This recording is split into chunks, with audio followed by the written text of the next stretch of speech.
Welcome back, and today happens to be 5th of June and we are observing the World Environment Day. And before going on to the break, we explore the intricacies of why it's important to preserve our environment. And we also talked, Fahim and I, about the beautiful environment that Islamabad used to have and how we used to enjoy the flora and the fauna, the ladybirds, the fireflies and all of these smaller creatures that used to bring so much delight to our eyes, right? And obviously when we talk about the flowers in poetry, in different literature, we have seen that how flower is a creation of Allah that is usually associated with the happiness, that is usually associated with the smile that it brings, and the beauty. Yes, and with the beauty, right? But we see with the concrete jungles that are propping up across the globe, not just in Pakistan or in Islamabad, we are witnessing the depleting of the flora and fauna, and obviously we are seeing that there are lots of flower species that have gone totally extinct, and that too because of the human activity. So we have today someone in the studio who is very passionate to talk about the flowers, and he says that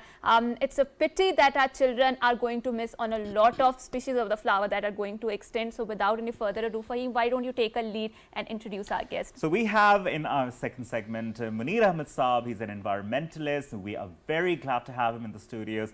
Munir Ahmed Saab, Assalamu alaikum and welcome to PTV World. Wa alaikum assalam, and thank you so much for inviting me today. It's a pleasure, sir. It's a pleasure.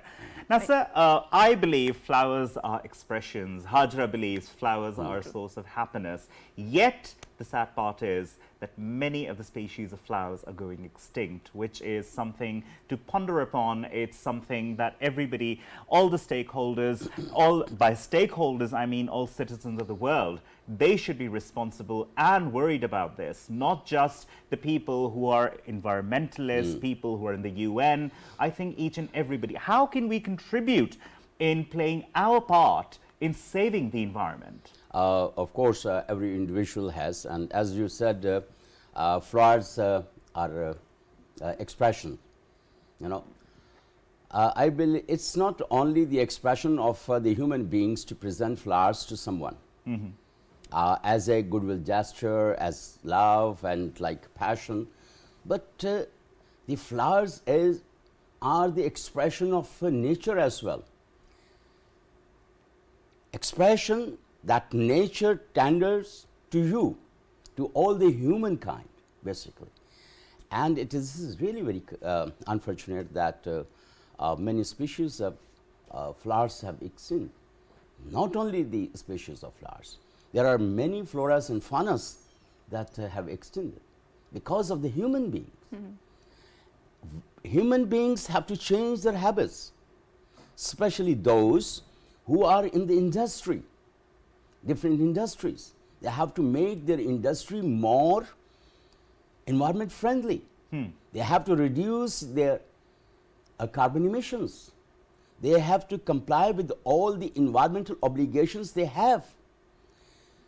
Just the vested interest of few people has destroyed the entire ecosystem, the system of life on the earth. What we should do? One, we can contribute our part of to two things. One, to reduce the exploitation of the nature. One thing. Secondly, to contribute to restore the nature. That is very important. These are the two things that an individual can do. I can conserve water by using less water or wasting water. I can manage my litter not to, throw on the streets or like the other places or in the parks. The second thing, I can control my sewage. That it should not go to the places, and it should not disturb the nature. So these are the things, or at least I can rationally use my vehicle. I can maintain my vehicle. But it will.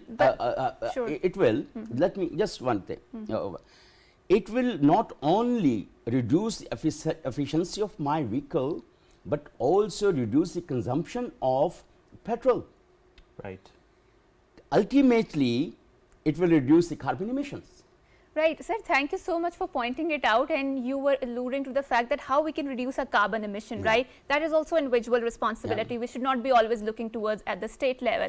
But at the same time, you have alluded to a very important discussion, and you said that we need to change our habits, right? And the big industries need to rethink their ways. Well, we've also explored the role of capitalism and money and environment degradation. But when you talk about, I mean, and for example, if you see how the carbon industry is contributing towards the carbon emissions, right? And if you see that there are countries who are actually earning money because of the oil that they are selling, right? But when we talk about reforming or upgrading our environment, that means that we've also lock our horns with the bull in the form of the oil industry out there. Do you think it's such an easy task to uphold? How can we encourage those countries or those particular nations, because they're earning money and they're earning billions amount of the money, right? Hajra is quite right, because consumerism, intense consumerism has become a habit of all mankind today. Right. Of course, for years, I'm communicating only one message. That is, reduce your consumption. Everyone has to reduce its consumption of whatever they are consuming. And our religion also. Yes. Rather, I believe every religion stress upon the Balance. balance. Maybe like using less resources what the nature offers or what you have. And this is the one thing. And secondly, Hajar has talked about the capital economy and the role of oil and gas development companies in it. That is, it may be like 4 or 5 decades or 7 decades back, it may be the only source of energy. Now we have alternate source of energy, the sun, the wind, the renewable energy. But we are not harnessing the potential of that. Governments might have, nations might have, those companies, the multinational companies might have their own vested interest, because oil and gas companies, they have to produce more and more to earn their profits, and there is no limit to the earning and to the profits. So, but you and me can reduce the consumption and their productions. For example, they produce 1 billion barrels. True. The consumption is 10 billion, or less, much less, or 50% or 30% of that. Will they be producing that much amount? No. We have to reduce ourselves. Now, we are talking about e-vehicles. Yes. E-vehicles are being stopped to spread. And that is the best solution that we can. The solar panels. Are they? I don't think so. Huh? Are they? I don't think so, because this is just a marketing strategy to, and they're, yes, they're not going to produce the carbon emissions, but I mean the amount of the energy that it takes to produce an e-vehicle, it is producing a lot of, exerting a lot of pressure on the environment, right? I read about that. Yes, and it's just greenwashing, right? And because the marketing companies want to earn a lot of money out of it. At the end of the day, it's all about money, right? Yeah, it's all about money, of course. It's very difficult to untangle money from that equation, and inducing the lifestyle changes that has bent us on so much luxuries that were not present in our parents' generation, or maybe in our you are right, Fahim, you are right, but I think we need to think rationally. Right. That is very important. If every individual start thinking rationally and start practicing something that is best for him as well as for the nature, and complying the environmental regulations that have been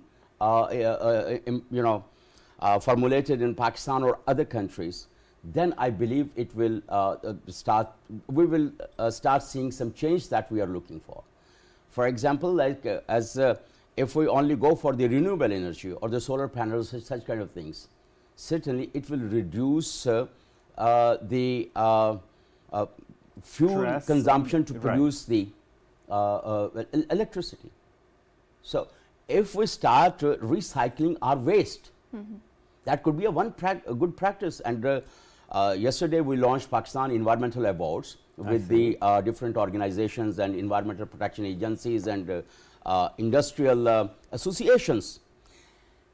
some of the people in every association, in every platform, they are looking for change in their industry itself, and they are having very good practices. They are, the rainwater harvesting. Many industrial companies have started rainwater harvesting, and they are not relying on the natural water that coming out of the underground water. So they have, and the same is, there was a good example as well, that the plastic, the single-use plastic, even that is being used to produce furnitures and outdoor products that you can install in the parks and in your lawns. So there are many good practices coming out. The crux of all this issue is that we need to promote such practices, and we need to appreciate those people who are taking or like practicing such things that reduce stress on the nature. Right, and I think this is very right approach, and particularly when we talk about reducing the stress or pressure on the environment, instead of starting from or tackling a very big industries, it's a very difficult thing to do. I mean, if we can do it, nothing is impossible out there, but we need to start from the small initiative, from the local community-based initiative, from the rural communities who are badly affected by all of these environmental practices. I think, Hajra, one important and positive point that I see here, especially as far as on a community level, on a national level is concerned, people are moving toward more and more towards solar energy as far as domestic use is concerned, as far as industrial use. It's cheaper too, right? Yeah, it's cheaper as well. True. Exactly. And that will indeed reduce the stress as far as fuel consumption is concerned to make electricity, to generate electricity for the rest of the nation. But obviously, the government, all the governments of the world, they need to step forward in making such policies in order to make it easier for the people to use such elements. I think it's an incumbent on the government, on the states, to make sure that they incentivize the use of the cleaner and greener energy across the globe, not just in Pakistan. So it's an investment after all. Yes, of course. Not just on the environment, but also, on your pockets too, because that's exactly why I call it an investment. Yes, because of the increasing inflation. But now, sir, let's move towards these smaller communities, and we see that how people are getting affected because of the environmental degradation, right? So we've seen the farmers getting impacted because of the abnormal patterns, and we humans are contributing towards that.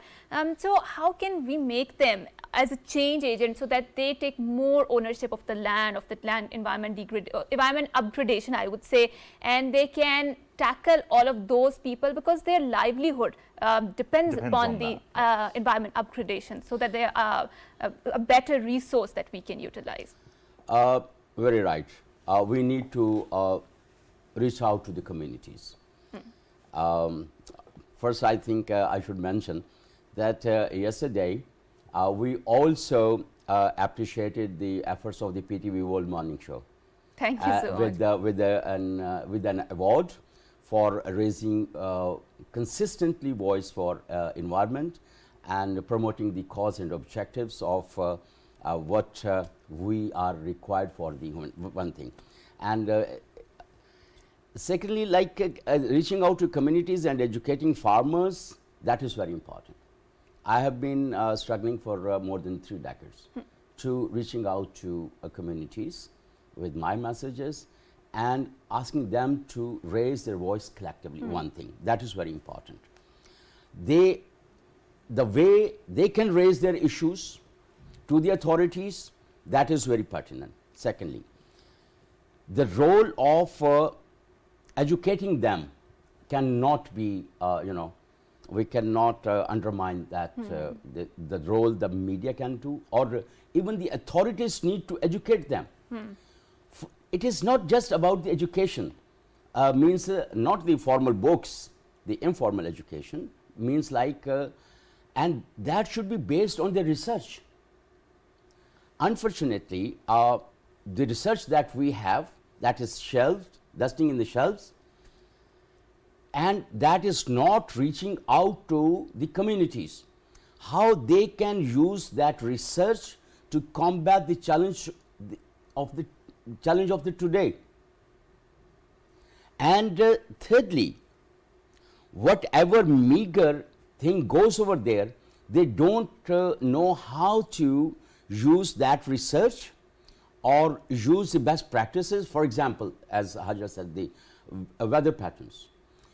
They have no idea what the weather patterns are. Yes. And when they have to sow the wheat and when they have to sow the rice, rice needs more water. Where the water will come from? And how they can harness the potential of the rainwater. How they can do it. You're talking about local communities. The local community. Local community. I can see only two best practices in this regard. One individual in the Chakwal built his own small dam, producing electricity through the hydroelectricity through the water they run, and also using that water for the agriculture, not for their own lands, his own lands, but to and giving to the nearby villages for the agriculture. There is another example in the Patwar region that the government and the local communities, they developed a pond for themselves, because Patwar is always starved of water.